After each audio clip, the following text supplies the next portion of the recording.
Asset ని create చేయాలి. T code ఏంటి? AS01 asset creation. Important T code గుర్తుపెట్టుకోండి. AS01 asset creation, AS02 asset change, AS03 asset display, ఇవన్నీ వస్తాయి ఇంకా 1 by 1. So AS01 end user activity /n ఇవ్వండి, path ద్వారా చేద్దాం. AS01 asset creation, AS02 asset change, AS03 asset display. End user activity అంటే /n ఇవ్వాలి, end user స్క్రీన్కి వెళ్ళాలి, SPRO screen కాదు. SAP యాక్సెస్ స్క్రీన్కి వచ్చాం. Accounting, financial accounting, fixed assets, postings, create, postings కాదు, back అని చెప్తాను. Assets, create. చూసారా? AS01 asset creation. Change, open change క్రింద ఉంది సత్య గారు. అసెట్ చేంజ్ AS02 ఇట్లా. ఓకేనా? AS01 asset creation, double click చేయండి. ఇది. సో ఇక్కడ ఏమి ఇవ్వాలి? అసెట్ క్లాస్ ఇవ్వాలి. ఇప్పుడు వెండార్ క్రియేట్ చేస్తే వెండార్ గ్రూప్ ఇస్తాం కదా. సో మన అసెట్ క్లాస్ ఏంటి? మీ కంపెనీ కోడ్ 3 letters PM ఇవ్వాలి. అది అసెట్ క్లాసెస్. అసెట్ క్లాస్ అండర్లో అసెట్ క్రియేట్ చేస్తాం. ఓకే, అసెట్ క్లాస్ అనేది ఇచ్చేసాం. ఎంటర్. ఇక్కడ డిస్క్రిప్షన్ ఇవ్వండి. డిస్క్రిప్షన్ ఏమిద్దాం? Manufacturing machinery 1.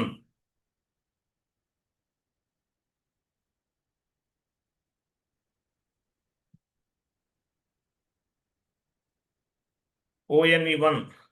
తర్వాత సత్య గారు క్రిందకు వెళ్ళండి. క్యాపిటలైజేషన్ డేట్ ఉంటుంది చూడండి. క్యాపిటలైజేషన్ డేట్ క్రింద. క్యాపిటలైజేషన్ డేట్ మ్యాండేటరీగా ఇవ్వాలి. అంటే ఈరోజు డేట్ ఇస్తున్నాం, టుడే డేట్ తీసుకుంటున్నాం. 04/07/2025 ఇచ్చేశారు. తర్వాత 1 minute ఇవి ఇచ్చారు కదా. ఇంకేమిద్దాం మనం? డిప్రిసియేషన్ ఏరియాస్కి వెళ్ళండి. డిప్రిసియేషన్ ఏరియాస్ పైన చూడండి. అదే ఇక్కడ చూసారా? డిప్రిసియేషన్కి యాడ్ అయింది చూసారా? అది యూస్ఫుల్ లైఫ్ ఎంత ఇద్దాం? ఎగ్జాంపుల్ 10 ఇవ్వని చెప్తాను. 10 అంటే 10 years అసెట్ లైఫ్. ఎంటర్ చేయండి. డిప్రిసియేషన్కి అడుగుతుందా? డిప్రిసియేట్ డేట్ అనమాట. మనం ఇప్పుడు ఏ డేట్ ఇద్దాం? మనం ఫైనాన్షియల్ ఇయర్ స్టార్టింగ్ డేట్ ఇద్దామా? ఇవ్వండి. 01/0 లేదంటే మనం ఏదైనా తీసుకోవచ్చు. 01/04/2025. ఎంటర్ చేయండి. కింద కూడా వచ్చేస్తా ఆటోమేటిక్గా. ఎంటర్ చేయండి మళ్ళీ. వచ్చేసిన క్రింద యాడ్ అయిన డేట్ అనేది చూడండి. Life, useful life 10 years. అలాగే డేట్ అనమాట, స్టార్ట్ డేట్ ఎప్పటి నుండి డిప్రిసియేషన్ క్యాలిక్యులేట్ అవుతుంది? 01/04/2025 నుండి క్యాలిక్యులేట్ అవుతుంది. మీ ఇష్టం, మీకు ఎలా కావాలంటే అలా ఇవ్వచ్చు. 10 years అనేది ఇవ్వాలి. డిప్రిసియేషన్ కీ అనేది యాడ్ అవ్వాలి. సేవ్ చేయండి. సేవ్. లాస్ట్లో మెసేజ్ చూసారా? అసెట్ మన నెంబర్ ఇచ్చాం, 100 నుండి 1000 వరకు ఏదో నెంబర్ ఇచ్చాం, గుర్తుందా? అసెట్ నెంబర్ క్రియేట్ అవుతుందని చెప్పాను మీకు. సో ఆ నెంబర్ అనేది క్రియేట్ అయింది, అసెట్ అనేది క్రియేట్ అయింది. ఓకేనా? అసెట్ అనేది క్రియేట్ అయింది. నెక్స్ట్, ప్రతి అసెట్కి కూడా ఒక సబ్ అసెట్ క్రియేట్ చేయాలి.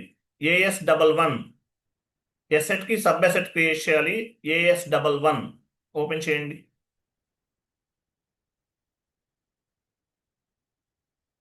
AS11 ఇవ్వండి.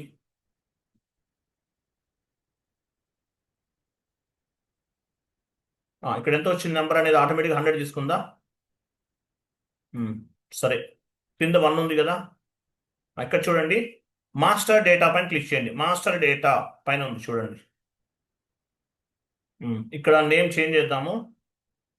ఇప్పుడు ఏమిద్దాము? మోటార్ 1 అని ఇవ్వండి. మోటార్ 1 కొంచెం డిఫరెన్స్ ఉంటుంది దానికి దీనికి. ఈ నేమ్ తీసేసి మోటార్ 1.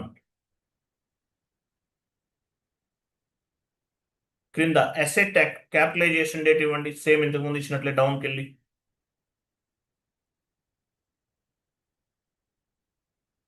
డిప్రిసియేషన్ ఏరియాస్కి వెళ్ళండి. వెయిట్ క్యాపిటలైజేషన్ డేట్ ఏమి ఇచ్చారు? ఈ రోజు డేట్ ఇవ్వండి. సారీ, ఈ రోజు డేట్ ఇవ్వాలి అక్కడ. ఈ రోజు డేటే ఇచ్చారు కదా. ఆ, అక్కడ కాదు, ఇంకా సరే. డిప్రిసియేషన్ ఏరియాస్కి వెళ్ళారా? ఇక్కడ అవన్నీ ఆటోమేటిక్గా వచ్చేసినాయా? ఓకే, ఇవన్నీ ఆటోమేటిక్గా పిక్ అయిపోయినాయి, మనమే ఇవ్వాల్సిన అవసరం లేదు. సేవ్ చేయండి. సేవ్. లాస్ట్ మెసేజ్ చూసారా? 101 ఈస్ క్రియేటెడ్. సేవ్ అయిపోయింది. సో ఎండ్ యూజర్ యాక్టివిటీ ఇదంతా కూడా కంప్లీటెడ్. సో నెక్స్ట్ ఏం చేయాలి? అసెట్ ని పర్చేజ్ చేస్తున్నట్లు ఎంట్రీ పోస్ట్ చేయాలి. యాడ్ చేసుకోండి. AS11 తర్వాత పర్చేజ్ ఆఫ్ అసెట్. AS11 తర్వాత నోట్ చేసుకోండి ఒకటి, పర్చేజ్ ఆఫ్ అసెట్. సత్య వినిపిస్తుందా?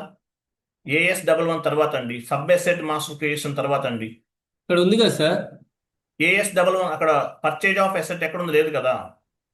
ఇదిగో పర్చేజ్ ఆఫ్ అసెట్ AW01 అది కాదు, అది కాదు, అది అది ఆ, అది వేరండి. నేను కొట్టి ఎంట్రీ పోస్టెడ్. ఇది పర్చేజ్ ఆఫ్ అసెట్ అనేది ఎందుకు వస్తుందంటే యాక్చువల్గా AW01 అనేది ఎందుకు వస్తుందంటే మనకి ఎస్టిమేటెడ్ డిప్రిసియేషన్ అది. అది కాదు మనకు కావాల్సింది. ఇక్కడ అక్విజైజేషన్ ఉంది కదా, మా purchase of asset F-90 note చేసుకోండి. Purchase of asset. ఇక్కడ అక్విజైజేషన్ దగ్గర ఏమి ఇస్తారంటే మీరు asset F-90. Asset entry posting ఎక్కడ చేస్తాము? F-90లో చేస్తాము, గుర్తుపెట్టుకోండి, ఇంపార్టెంట్ ఈ కోడ్. తర్వాత AW01 ఉంది కదా, దీన్ని ఏమంటారు? Estimated depreciation. మార్చుకోండి, అది ఎస్టిమేటెడ్ డిప్రిసియేషన్.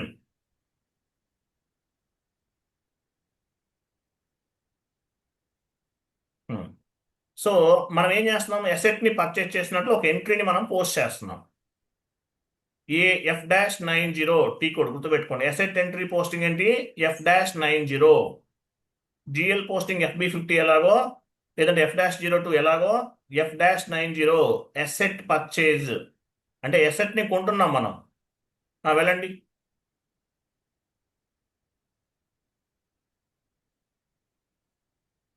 వెళ్ళండి F-90 వెళ్ళండి సత్య గారు.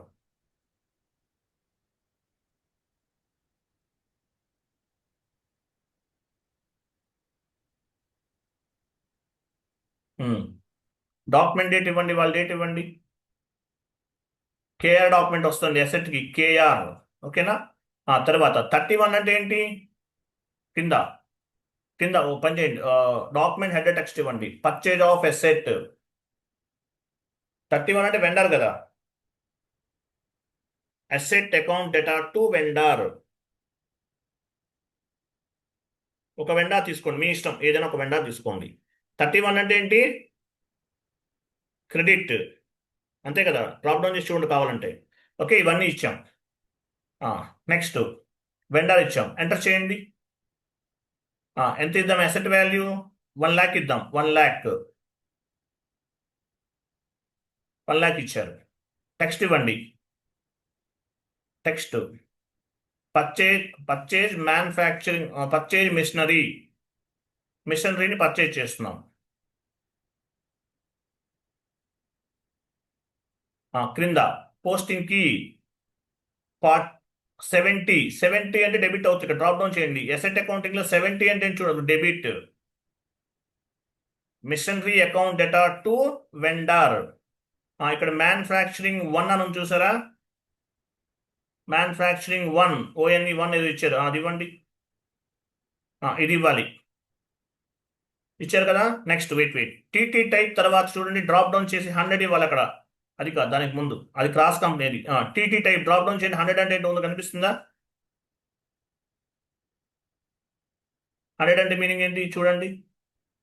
100 ఎక్స్టర్నల్ అసెట్ అక్విజైజేషన్. ఓకే, ఇది అలా తీసుకోవాలి ఇది యాక్చువల్గా. సో ఇది ఇవ్వాలి. 70 అంటే ఏంటి? Debit. 31 credit. Machinery account data to vendor. ఇవన్నీ ఇవ్వాలి, మ్యాండేటరీగా ఇవ్వాలి. Okay, 1 lakh rupees asset value ఎంత? 1 lakh రూపీస్. ఎంటర్ చేయండి. అమౌంట్ ఇవ్వండి. అమౌంట్ అంటే స్టార్ అంటే అమౌంట్ కాపీ, ప్లస్ అంటే text copy. Go to enter. Enter enter చేయాలి ఫస్ట్, కాపీ అవుతాయి. Enter, go to document, simulate. చూసారా ఎంట్రీ ఎలా ఫామ్ అయింది? అసెట్ ఎంట్రీ ఎలా ఫామ్ అవుతుంది? అసెట్ ఎంట్రీ పోస్టింగ్ ఏంటి? Interview question F-90. అసెట్ ఎక్కడ పోస్ట్ చేస్తాం? F-90లో పోస్ట్ చేస్తాం. ఎండ్ యూజర్ యాక్టివిటీ ఎంట్రీ ఎలా ఫామ్ అవుతుంది? Asset account data to vendor. ఇక్కడ నెంబర్ రిఫ్లెక్ట్ అవ్వట్లేదు. ఓకే, ఉంచండి, పర్లేదు. ఓకేనా? Save is equal post. లాస్ట్లో మెసేజ్ చూడండి, document number 1034 was posted in company code. Document అనేది పోస్ట్ అయిపోయింది. ఓకేనా? సో తర్వాత డిప్రిసియేషన్ క్యాలిక్యులేట్ చేద్దాం. ఎస్టిమేటెడ్ డిప్రిసియేషన్ క్యాలిక్యులేట్ చేద్దాం. AW01N ఎండ్ యూజర్ యాక్టివిటీ అసెట్ని పోస్ట్ చేసాం. ఓకేనా? అసెట్ నెంబర్ ఎంత వచ్చింది ఇక్కడ? నెంబర్ ఉందా సత్య గారు? నెంబర్ పోయిందా? Go to document and display. 1034 గుర్తుపెట్టుకోండి, 1034. అసెట్ అక్విజిషన్ టీ కోడ్ ఏముంది? Sorry, asset estimated depreciation AW01N కింద కనిపిస్తుంది, ఉంది సత్య గారు ఆల్రెడీ. అది AW01N పాత్ ద్వారా కూడా వెళ్ళొచ్చు. AW01 ఇవ్వచ్చు, లేదంటే పాత్ ద్వారా వెళ్ళండి. పాత్ ద్వారా వెళ్దామా? /n. ఇక్కడ అసెట్ అకౌంటింగ్ లో ఉంటుంది చూడండి సార్. AW01 చూడండి, అసెట్ ఎక్స్ప్లోర్. అది ఇంకా క్రింద ఉంది, అదిగో అది. దానిపైన డబుల్ క్లిక్ చేయండి. చూసారా? డిప్రిసియేషన్ రన్ అయింది. చూడండి, అసెట్ నంబర్ పైన నెంబర్ వచ్చిందా? అసెట్ నెంబర్ ఎంత పైన కనిపిస్తుంది చూడండి, అదిగో 100. ఇక్కడ చూడండి, 1 lakh పెట్టి మనం అసెట్ ని పర్చేస్ చేసాం. 5% అంటే ఎంత? 50,000 డిప్రిసియేషన్ అనేది. 5% అంటే ఎంత? 5,000 సరిపోయిందా లేదా ఇక్కడ? అది 5,000 ఎక్కడ చూపించండి సత్య గారు. 5,000 చూపిస్తే వాళ్ళకి అర్థమవుతుంది. కర్సర్ మూవ్ చేయండి సత్య గారు. అది సో మీరు ఇంకా క్లారిటీ కావాలంటే పైన కంపారిజన్ చూడు, కంపారిజన్లోకి వెళ్ళండి పైన. అక్కడ కాదండి, రైట్ సైడ్ సత్య గారు, రైట్ సైడ్ డౌన్కి వెళ్ళండి. ఇక్కడ చూడండి, ఎవ్రీ ఇయర్ 5% డిప్రిసియేషన్ క్యాలిక్యులేట్ అవుతుంది. Straight line method depreciation every year దేనిపైన క్యాలిక్యులేట్ అవుతుంది? అక్విజైజేషన్ వాల్యూ 1 lakh పైన 5% క్యాలిక్యులేట్ అవుతుంది డిప్రిసియేషన్ అనేది. 5%. ఇది స్ట్రైట్ లైన్ మెథడ్ డిప్రిసియేషన్. అదే రిటర్న్ డౌన్ వాల్యూ మెథడ్ అయితే ఆ 95,000, 90,000, 85,000 ఉంటుంది. రైట్ సైడ్ చూపించండి సత్య గారు. దానిపైన క్యాలిక్యులేట్ అవుతుంది. ఇంకా వీటిపైన క్యాలిక్యులేట్ అవుతుంది. నెట్ బుక్ వాల్యూ అంటారు. నెట్ బుక్ వాల్యూ అంటే ఏంటి? డిప్రిసియేషన్ రన్ అయిన తర్వాత ఉన్న వాల్యూని నెట్ బుక్ వాల్యూ అంటారు.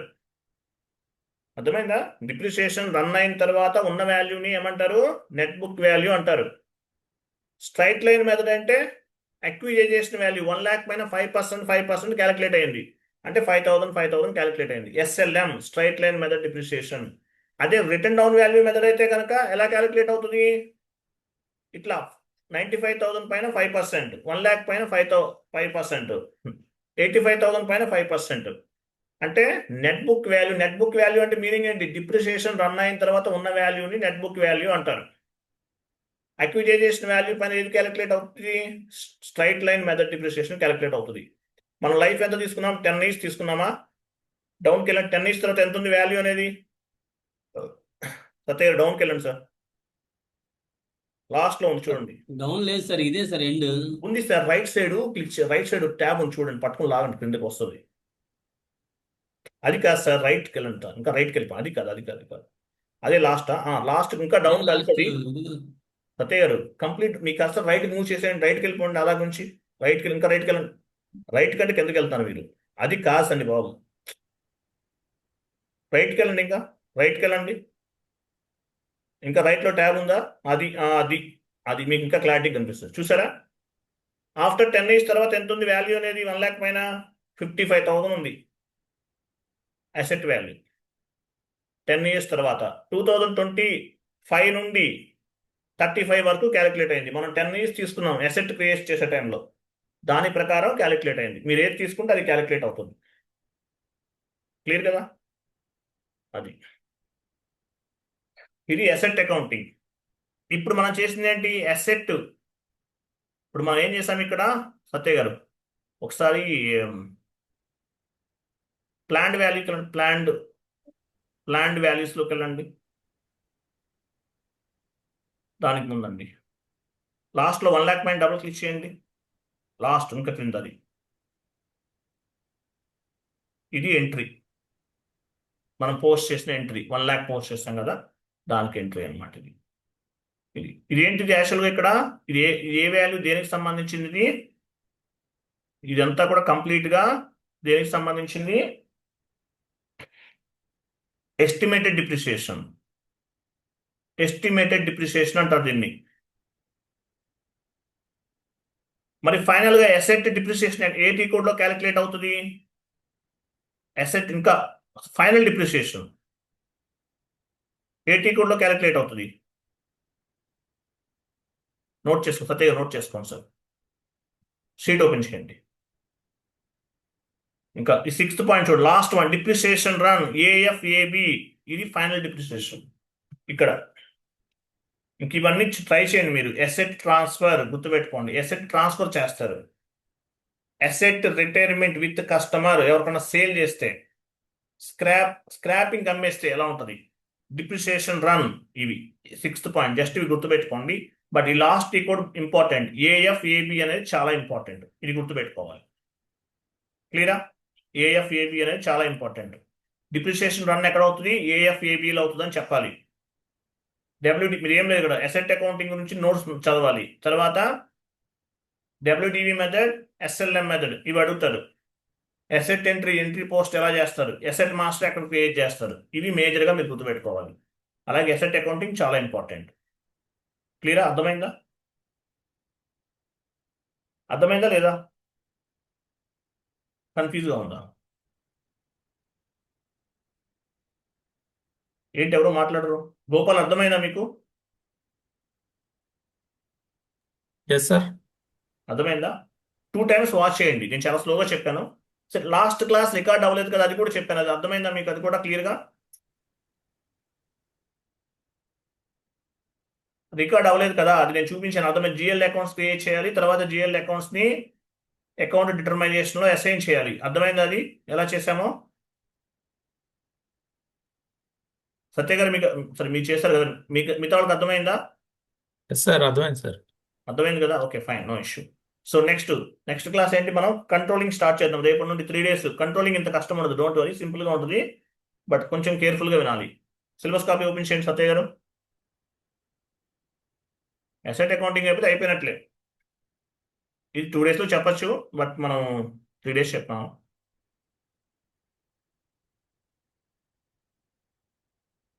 డౌన్కి వెళ్ళండి. కంట్రోలింగ్ చెప్పాలి కదా. వెయిట్, టైప్స్ ఆఫ్ కరెన్సీస్ అవుతుంది. ఓకే, ఇంకా డౌన్కి వెళ్ళండి. ఇంకేం కంట్రోలింగ్ ఒకటేనా సత్య గారు? రెజ్యూమ్ ప్రిపరేషన్ ఉంది కదా.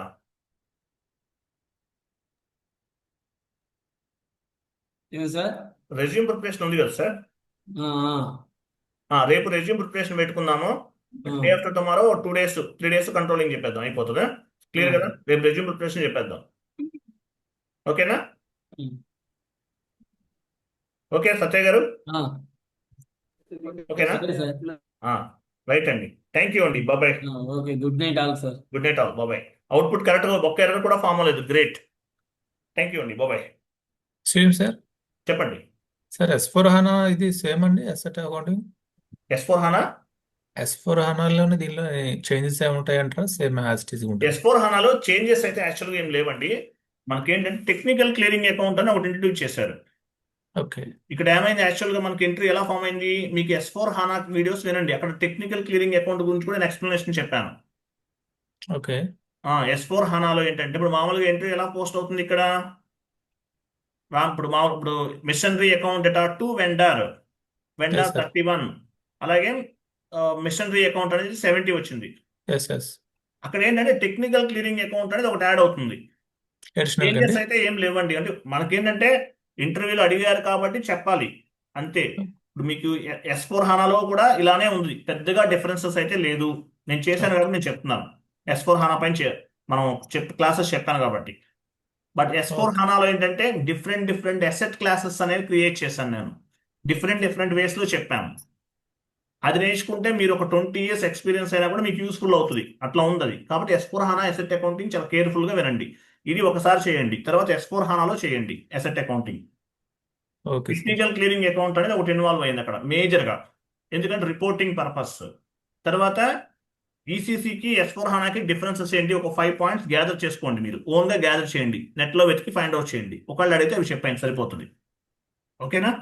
ఓకే సార్ రైట్ అండి. థ్యాంక్ యూ అండి. బాయ్. Okay get out.